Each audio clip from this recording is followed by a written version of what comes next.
Hello વિદ્યાર્થી મિત્રો, તો આજનો ટોપિક છે દબાણ. દબાણ કોને કહેવાય તેના વિશે આપણે અહીંયા શીખવાનું છે. ઓકે, પરંતુ આ ટોપિક શરૂ કરતા પહેલા હું તમને એફર્ટ લાઈવ ક્લાસ વિશે સમજૂતી આપી દઉં છું. એફર્ટ લાઈવ ક્લાસ શું છે? તો લાઈવ એટલે કે તમે ઓનલાઈન ઉપર તમે ભણી શકો લાઈવ. ઓકે, અહીંયા તમને જે તમારા ટીચર્સ છે એ ભણાવતા હોય છે ને તમે લાઈવ જોઈ શકો છો. લાઈવ તમે ડાઉટ પૂછી શકો છો, સાથે તમે ચેટ પણ કરી શકો છો. તો જેડબલ્યુ નીટ ફિઝિક્સ માટેના લાઈવ ક્લાસ સ્ટાર્ટ થઈ ચૂકેલા છે, પ્લસ 11th અને 12th સાયન્સ માટેના પણ ક્લાસ શરૂ થઈ ચૂક્યા છે. ઓકે, અને એક નવું લોન્ચ કરેલું છે 6, 7, 8, 9 and 10 ગુજરાતી મીડિયમ માટે, મીડિયમ વિદ્યાર્થી માટે પણ લાઈવ ક્લાસ ચાલુ થઈ ગયેલા છે. તો વિદ્યાર્થી મિત્રો, મારી તમને એક અપીલ છે કે જો તમારે લાઈવ ક્લાસ જોઈન કરવા હોય તો આ નંબર ઉપર તમે રજિસ્ટ્રેશન કરાવી શકો છો. ઓકે, તો આજે આપણે એક ટોપિક સ્ટાર્ટ કરીએ, દબાણ. ઓકે, આગળ આપણે એફર્ટ ઇન્સ્ટિટ્યૂટની યુટ્યુબ ચેનલ ઉપર આગળના ટોપિક આપણે મૂકી દીધેલા છે. હવે લાસ્ટ ટોપિક આજે આપણે શીખવાનો છે. દબાણ કોને કહેવાય? તો જોઈએ. વંટોર કે ચક્રાવત વખતે તોફાની પવન ઘરની છતને પણ ઉડાવીને લઈ જાય છે. તમે એ પણ શીખ્યા છો કે વંટોર અને ચક્રાવત એ હવાના દબાણના તફાવતને લીધે ઉત્પન્ન થાય છે. શેને? હવાના દબાણના તફાવતને લીધે ઉત્પન્ન થાય છે. શું દબાણ અને બળ વચ્ચે કોઈ સંબંધ છે? ચાલો આપણે જોઈએ આ વસ્તુ. કંઈક તો સંબંધ છે. શું સંબંધ છે એ વસ્તુ આપણે શીખવાની છે. તો કોઈ લાકડાના પાટિયામાં એક ખીલ્લીને તેના શીર્ષથી ઠોકવાનો પ્રયત્ન કરો. આ ખીલ્લી છે, બરાબર? અહીંયા આપણે એને શું કરીએ છીએ? ઠોકીએ છીએ. શું તમે સફળ થાઓ છો? હવે ખીલ્લીને તેના અણીદાર છેડા પાસેથી ઠોકવાનો પ્રયત્ન કરો. જો આકૃતિમાં બતાવેલું છે, શું તમે આ વખતે તેને ઠોકી શકો છો? તો શાકભાજીને કોઈ બુઠ્ઠી છરી વડે કાપો અને તે પછી ધારદાર છરી વડે કાપો તો કયું સરળ પડે છે?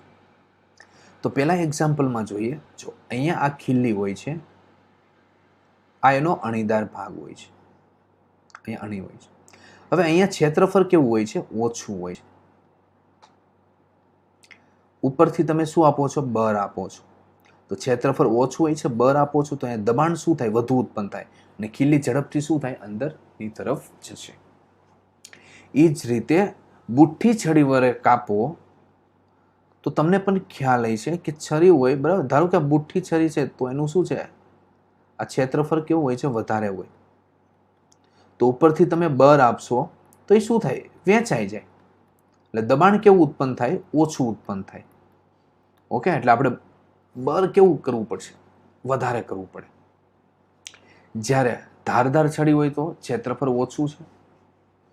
ઓકે, તો તમે ઓછું બળ આપો તો પણ વધારે દબાણ શું થાય? ઉત્પન્ન થઈ શકે છે. તો આના ઉપરથી એવું તમને શું લાગે છે કે જે ક્ષેત્રફળ પર બળ લગાડવામાં આવે છે, ઉદાહરણ તરીકે ખીલ્લીના અણીદાર છેડાથી, તે ક્ષેત્રફળ આ કાર્યોને સહેલું બનાવવામાં એક અગત્યની ભૂમિકા ભજવે છે. ક્ષેત્રફળ શું કામ કરે છે? કે કાર્યો છે એને સહેલું બનાવવામાં એક ખાસ ભૂમિકા ભજવે છે. તો આના ઉપરથી એક નક્કી થઈ શકે કે એકમ ક્ષેત્રફળ દીઠ લાગતા બળને શું કહેવાય? દબાણ. એક દબાણની વ્યાખ્યા આવી. એકમ ક્ષેત્રફળ દીઠ લાગતા બળને શું કહેવાય? દબાણ. દબાણને P વડે દર્શાવવામાં આવે છે. P ઇઝ ઇક્વલ ટુ બળ F છેદમાં જે સપાટી પર લાગતું હોય તેનું ક્ષેત્રફળ. એટલે લખી શકાય F બાય A.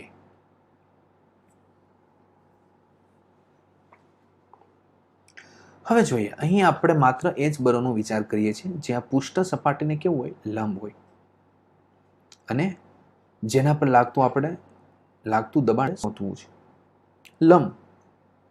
ઓકે, એટલે કે આ પૃષ્ઠ સપાટી છે એને કઈ દિશામાં હોય? લંબ દિશામાં છે. આ લંબ દિશામાં આ છે પૃષ્ઠ સપાટી અને લંબ દિશામાં છે. હવે એક એક્ઝામ્પલ જોઈએ. આ કુલ્લી છે, જ્યારે તે આ બોજ ઉપાડે છે ત્યારે તેઓ પોતાના માથા પર એક કપડાને ગોર વિટારીને રાખે છે. શા માટે રાખે છે? જો અહીંયા માથા ઉપર આ કપડાને ગોર વિટારીને રાખે છે. શું કરવું? તો અહીંયા શું કરશે કે અહીંયા આ જે બોજ અને માથા વચ્ચેનું જે સપાટી છે, સંપર્ક સપાટી, એનું ક્ષેત્રફળ શું કરી દે છે? આ રીતના વધારી દે છે. હવે ક્ષેત્રફળ વધારી દે છે તો શું થાય? આ સૂત્ર જો, P = F/A. આ ક્ષેત્રફળ વધી જાય તો શું થાય? દબાણ છે એ શું થઈ જાય? ઘટી જાય. ઓકે, તો માથા પર બોજ છે એ શું સરળતાથી તે ઉઠાવી શકે, એનું દબાણ ઘટી જાય છે. સમજ પડી ગઈ? જોઈએ, ઉપરના સૂત્રમાં ક્ષેત્રફળ છેદમાં છે, તેથી જો બળ સમાન હોય તો પૃષ્ઠનું ક્ષેત્રફળ જેટલું ઓછું તેના પર લાગતું દબાણ એટલું વધારે. તો જો ખીલ્લીના અણીદાર ભાગનું ક્ષેત્રફળ એ તેના શીર્ષના ક્ષેત્રફળ કરતાં ઘણું ઓછું છે, તેથી તે બળ ખીલ્લીના અણીદાર ભાગને લાકડાના પાટિયામાં ઠોકવા માટે પૂરતું શું કરે છે? દબાણ ઉત્પન્ન કરી શકે છે. મેં તમને અગાઉ કીધું, ક્ષેત્રફળ જેટલું ઓછું એટલું દબાણ કેવું થશે? વધુ થશે. ઓકે, અહીંયા ભાગ પહોળો રાખવામાં આવે છે ખીલ્લીનું, ક્ષેત્રફળ વધુ છે એટલે અહીંયા તમારે શું બળ કેવું કરવું પડશે? ઓછું કરવું પડશે. અહીંયા જુઓ, ક્ષેત્રફળ ઓછું છે એટલે દબાણ અહીંયા નીચેના ભાગે દબાણ કેવું થશે? વધુ ઉત્પન્ન થશે. એટલે ખીલ્લી શું થાય? લાકડામાં અંદરની તરફ જતી રહેશે. હવે તમે બતાવી શકો કે ખંભા પર લટકાવવા માટેના થેલામાં પહોળી પટ્ટી કેમ લગાવવામાં આવે છે? થેલામાં પાતળી પટ્ટી કેમ લગાવવામાં આવતી નથી? અને કાપવા તથા કાણા પાડવા માટેના ઓજારોની ધાર હંમેશા તીક્ષ્ણ શા માટે હોય છે? તો તમે ખ્યાલ પડી ગયો, કારણ કે જેમ પટ્ટીની પહોળાઈ વધારે એટલે કે ક્ષેત્રફળ શું થયું? વધારે થયું. એટલે દબાણ કેવું લાગે? ભાર કેવો લાગે? ઓછો લાગે. ઓકે, શું પ્રવાહીઓ અને વાયુઓ દ્વારા પણ દબાણ લાગે છે? હા, લાગે. શું એ જે ક્ષેત્ર પર બળ લાગતું હોય તેના પર આધાર રાખે છે? તો જોઈએ આપણે નેક્સ્ટ ટોપિકમાં. તો વિદ્યાર્થી મિત્રો, અહીંયા આપણે નેક્સ્ટ ટોપિક હવે જોઈએ, પ્રવાહીઓ તથા વાયુઓ દ્વારા લગાડવામાં આવતું દબાણ, તેના વિશે જોવાનું છે. તો અહીંયા એક એક્ઝામ્પલ આપેલું છે. અહીંયા કશું ભરેલું નથી. અહીંયા નીચે શું છે? બલૂન છે, ફુગ્ગો રાખેલો છે. હવે અહીંયા પાણી ભરવામાં આવે છે. અહીંયા પાણી નથી અત્યારે. હવે અહીંયા અડધે સુધી પાણી ભરેલું છે. તો બલૂન જુઓ તો શું થાય? ફૂલે છે, એટલે કે બહારની બાજુ ઉપસે છે.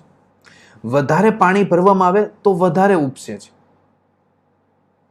તો અહીંયાથી તમને શું સમજ પડે છે? જેમ તમે વધુ પાણી ભરો, પ્રવાહી ભરો છો, તેમ શું થાય? અહીંયા દબાણ કેવું થાય છે? વધતું જાય છે.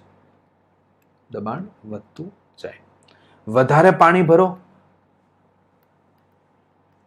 તો અહીંયા નીચેના ભાગમાં દબાણ કેવું થાય? વધે છે. ઓકે,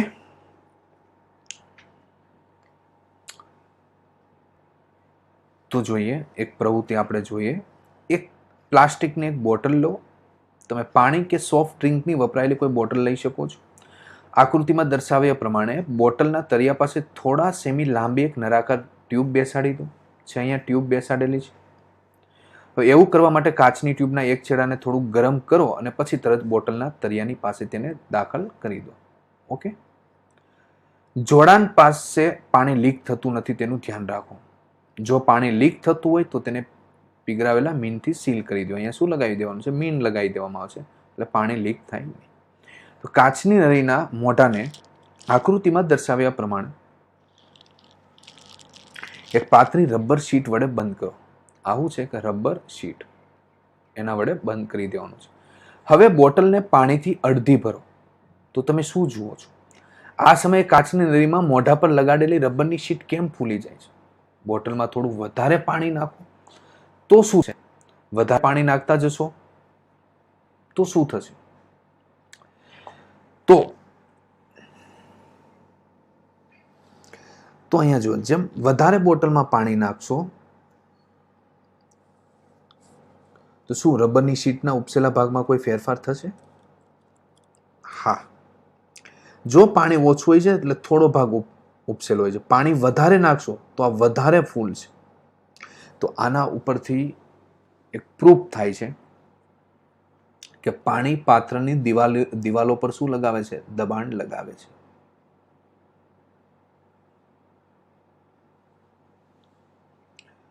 ઓકે, એટલે કે પાણી છે એ શું લગાવે છે? આ પાત્રની દિવાલ ઉપર પણ શું લગાવે છે? દબાણ લગાવે છે. આ વસ્તુ અહીંયા પ્રૂફ થાય છે.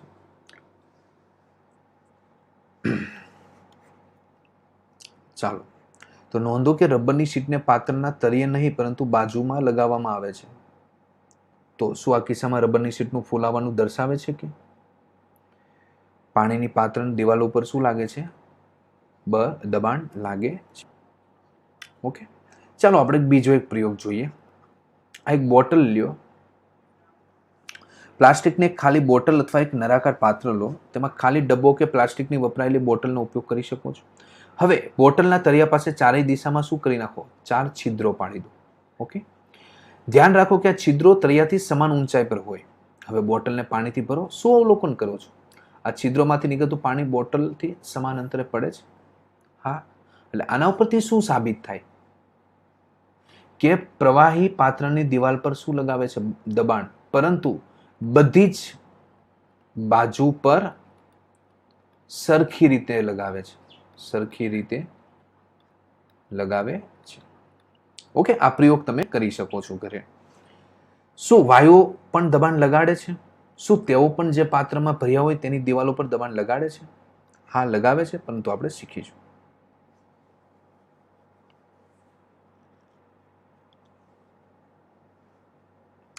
તો અહીંયા જો પાણી પૂરું પાડતી પાઇપોના લીક થતા જોડાણો કે છિદ્રોમાંથી મેં પાણીના ફુવારો બહાર આવતા જોયા છે.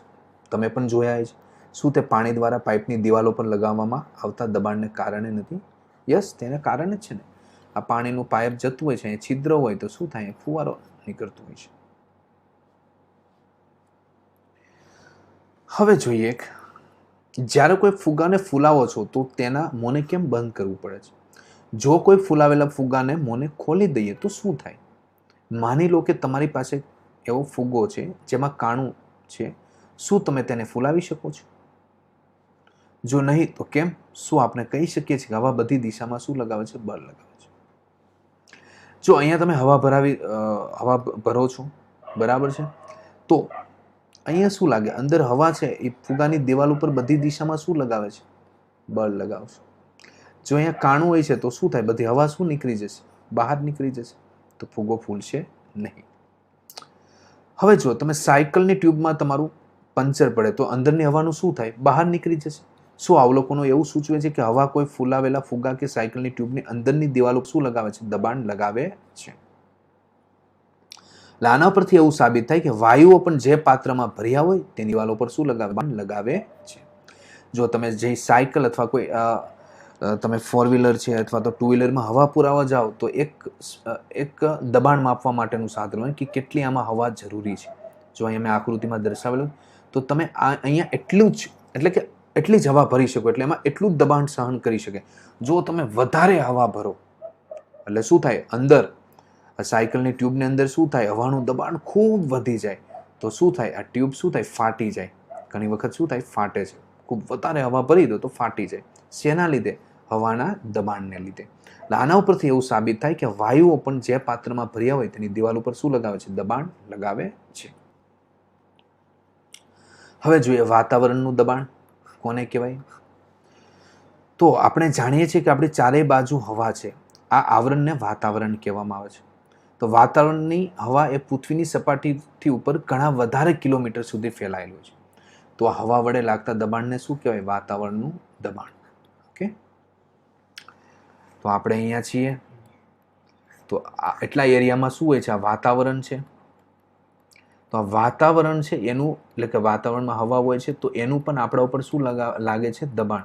તો આને શું કહેવામાં આવે છે? વાતાવરણનું દબાણ કહેવામાં આવે છે.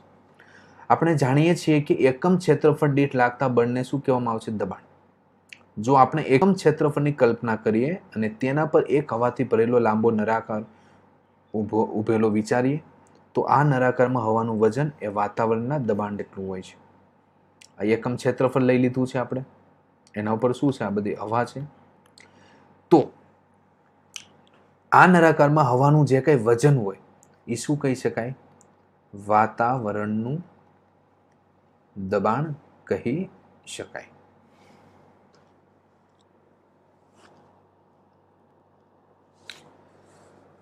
તો અહીં આપણે નેક્સ્ટ પ્રવૃત્તિ જોઈએ. એક સારી ગુણવત્તાવાળા રબરનું એક ચૂસક લો. તે એક રબરના નાના કપ જેવા દેખાય છે. તેની કોઈ લીસી સમતલ સપાટી પર જોરથી દબાવો. શું તે સપાટી સાથે ચોંટી જાય છે? તેને ખેંચીને સપાટીથી ઉખેડવાનો પ્રયત્ન કરો. શું તમે આ કરી શકો? એકચ્યુઅલી બરાબર છે. તો આ તમે વસ્તુ જોયેલું હોય છે. જો તમારી પાસે હોય તો તમે શું કરો? એને જોરથી તમે અહીંયા સપાટી ઉપર લગાવો, પછી તમે એને ખેંચવાનો પ્રયત્ન કરો તો શું થશે? નહીં તમે એને ઉખેડી શકો. તો જ્યારે તમે ચૂસકને દબાવો છો ત્યારે કપ તથા સપાટીની વચ્ચેની મોટા ભાગની હવા બહાર નીકળી જાય છે. અને ચૂસક પર વાતાવરણનું શું લાગે છે? દબાણ લાગે છે. કયું દબાણ લાગે છે અહીંયા? વાતાવરણનું. તેથી તે સપાટી સાથે શું થાય? ચોંટી જાય છે. ચૂસકને સપાટીથી ખેંચીને અલગ કરવા લાગુ પાડેલું બળ એટલું પૂરતું હોવું જોઈએ કે જેથી તે વાતાવરણના દબાણને શું કરી શકે? પાર કરી શકે. ઓકે, આના ઉપર વાતાવરણનું દબાણ લાગે. હવે તમે આ ખેંચો છો તો એ વાતાવરણ દબાણ કરતા કેવું હોવું જોઈએ? વધુ હોવું જોઈએ. તો આને તમે શું કરી શકો? ઉખેડી શકો. તો આ પ્રવૃત્તિથી કદાચ તમને વાતાવરણના દબાણના મૂલ્ય વિશે ખ્યાલ આવી ગયો હશે. વાસ્તવમાં જો ચૂસક તથા સપાટી વચ્ચેથી બધી જ હવાને બહાર કાઢી નાખવામાં આવે તો કોઈ પણ મનુષ્ય માટે ચૂસકને સપાટીથી ખેંચી અલગ કરવાનું શક્ય નહીં બને. શું કહે છે? જો વાસ્તવમાં જો ચૂસક તથા સપાટીની વચ્ચેથી બધી જ હવાને બહાર કાઢી તો કોઈ પણ મનુષ્ય માટે ચૂસકને સપાટીથી ખેંચી અલગ કરવાનું શક્ય નહીં બને. શું આ પરથી તમે અનુમાન લગાવી શકો છો કે વાતાવરણનું દબાણ કેટલું વધારે હોય છે? સમજાઈ ગયું? ઓકે, તો વાતાવરણનું દબાણ કોને કહેવાય? આ ચૂસક હતું, બરાબર ને? જોરથી દબાવો, બરાબર, ને પછી આને તમે ખેંચો તો નહીં ખેંચાય. તો આ શું આપણે જોયું? વાતાવરણ દબાણ વિશેની એક પ્રવૃત્તિ.